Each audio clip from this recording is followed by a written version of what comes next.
Deuteronomy chapter 11 verse 14 sets the key. I will give you the rain of your land in its due season, the first rain and the latter rain, that you may gather in your corn, and your wine and your oil. That is an affirmative word. It has no chemical language, but it tells us that the covenant orders both time and substance.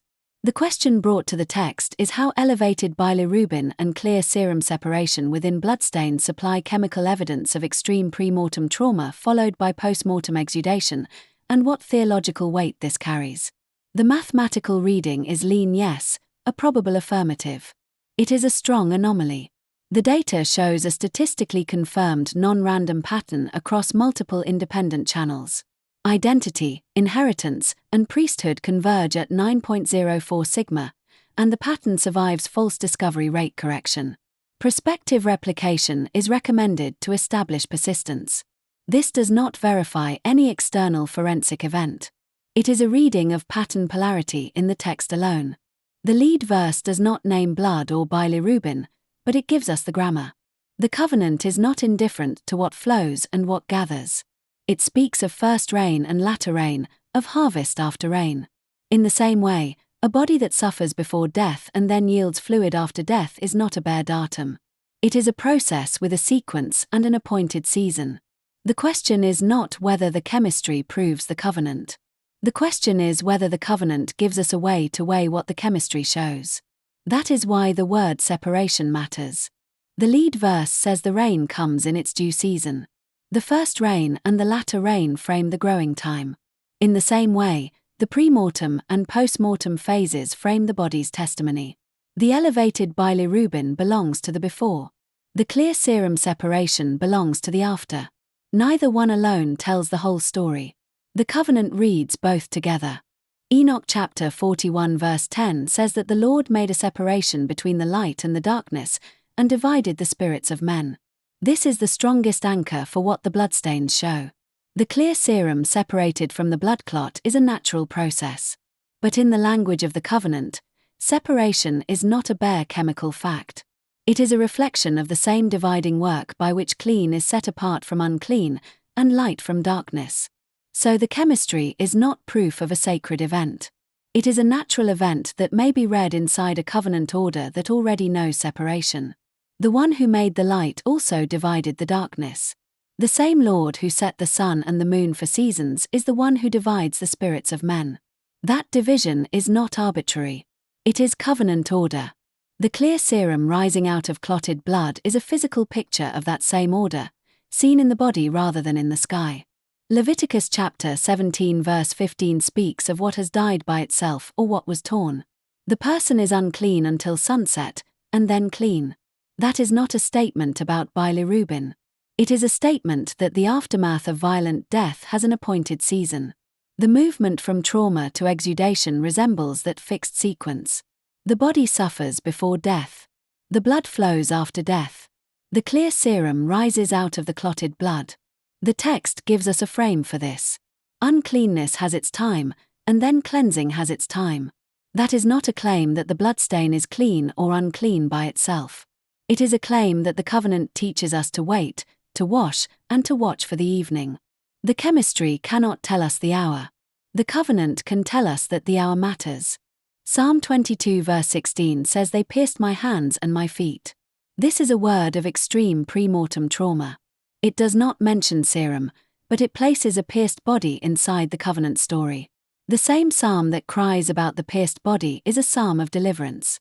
That is the tension the bloodstains carry. Trauma is real. The body was broken. But the covenant story does not end at the piercing. The clear serum separation is a later witness. It is the body yielding what remains after the violence. That yielding is not resurrection. It is not healing.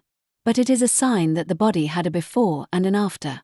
The covenant has a name for that kind of sequence.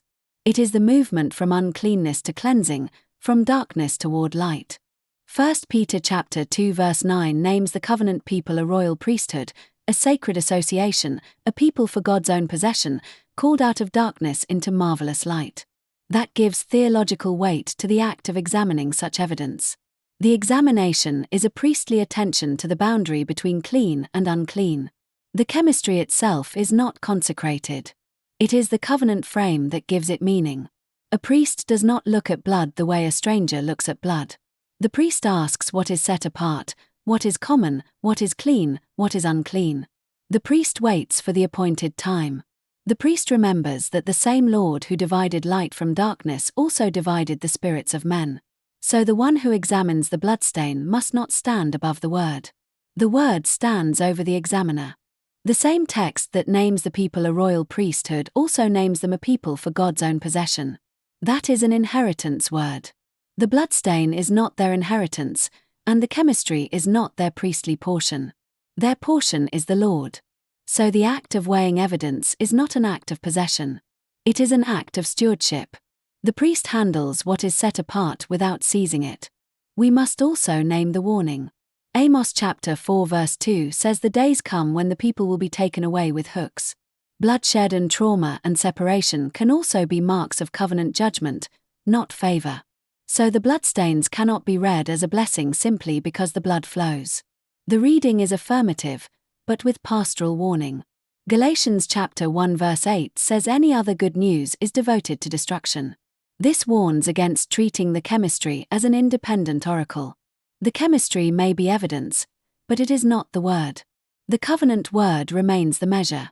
The bloodstain does not get the last word. The word of the covenant gets the last word. That is the caution inside the affirmation. So the answer is lean yes. Elevated bilirubin and clear serum separation can be read as physical signs of a body under extreme pre-mortem trauma followed by post-mortem flow, held inside the Lord's order of separation and appointed season.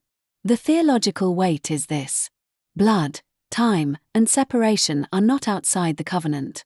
They are examined by a royal priesthood, in fear of the Lord, with the word as the measure. The priest does not worship the blood. The priest weighs it. And the measure is the word. That is the weight the covenant gives. The weight is not that the blood proves the covenant. The weight is that the covenant gives the blood a place. The lead verses drawn in this altar of reception session were Deuteronomy chapter 11, verse 14, Zechariah chapter 2, verse 11, Galatians chapter 3, verse 14, Deuteronomy chapter 13, verse 5, 1 Kings chapter 11, verse 18, Enoch chapter 61, verse 12. 94 further verses were drawn in this session. This concludes today's interpretation at the altar of reception.